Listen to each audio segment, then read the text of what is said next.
because I want you to stay with us, because I want to bring in Maxine in Bedminster. Maxine, good morning. Hi, morning. Morning, and I've got Caroline in Portishead. Caroline, good morning to you.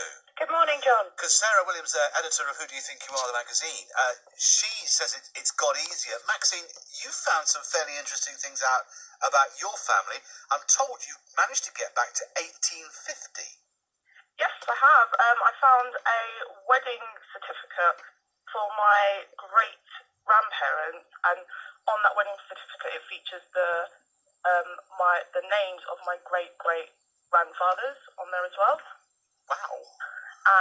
And yeah, I have the birth certificate of a great-grandparent, and that's from 1859. Now, that background, you come from a Caribbean background, is that right? Yeah, my parents are from Jamaica. So is that a Caribbean birth marriage certificate you found there, or is it something that was in Bristol? Oh no, this was so I found it online, but these are Caribbean certificates. So my family came over in the 60s, but before then they're all Jamaican. That's pretty incredible. Stay with us, Maxine, because I'm going to get Sarah's view on this in just a moment.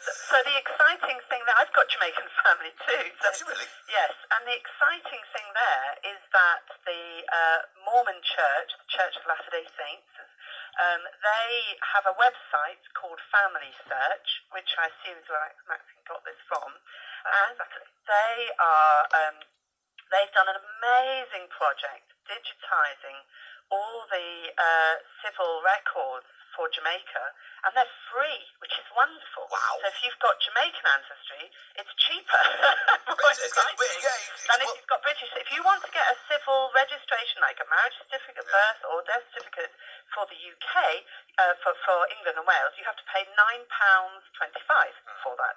Jamaica, it's free and it's online. So Caribbean Records, wonderful. Family Search have done a wonderful job there. Maxine, stay with us. I'm going to bring Caroline in now. You are a genealogist, is that right? Yeah, I've been doing it for 32 years and the last 5 as a professional. So this has become your job, effectively. That's right. Your career. What got you into it 30 years ago? This is way before Who Do You Think You Are? Absolutely. In fact, I started being interested when I was 14. I sat my grandmothers down in a sunny garden and they competed telling stories. And then when I had my first child, I had a time off and a chance to do a bit of research. And back then, of course, it was all in archives. Now it's so much easier, as people have been saying, with lots of material available online. But not all of it. You still need to go to archives like a Bath. Like the 50-year-old Bath Records Absolutely, office. It's a brilliant record office. Let me come back to Maxine before I come back to you, Sarah. Maxine, how long did it take you to find that certificate?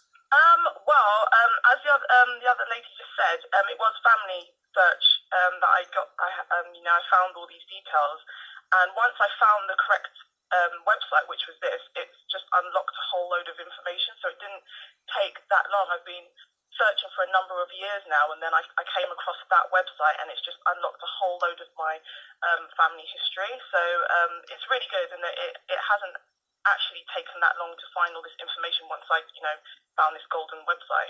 And I would imagine, Caroline, as a genealogist, this is a bit like sort of a real video game. Each level you go down, you unlock even more, and you start to sort of discover things that you thought weren't even possible within your family. That is a really good analogy. Yeah, it's absolutely true. And of course, you kind of distinguish between a lot of the stuff that's available online gives you the bare bones of your pedigree. It'll give you the births, marriages, and deaths.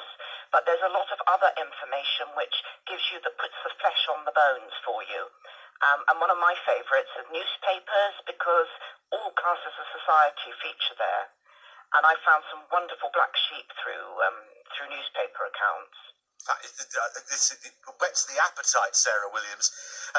New series starts next week. To go beyond your great-grandparents, which is probably the best you can get without obviously having to start to go through records, where would you first start, Sarah Williams? Well, how far you've got, whether you can kick onto the 1911 census. So that's the most recent one that's been digitised. Right. That gives you a family in position. So say if you know your grandparents and you can find them there with their parents, that's great. You can start moving through the censuses that came out every 10 years. Otherwise, you're looking at births, marriages, deaths. There's a number of websites. I mean, Ancestry and Find My Past are great, but they're subscription websites. I should add, very quickly, you can access them free from Bath Archives. A lot of record offices have free access to these websites, but otherwise you have to subscribe. Or there's free websites like FreeBM, BMD, and Family Search. They're great as well. Fascinating.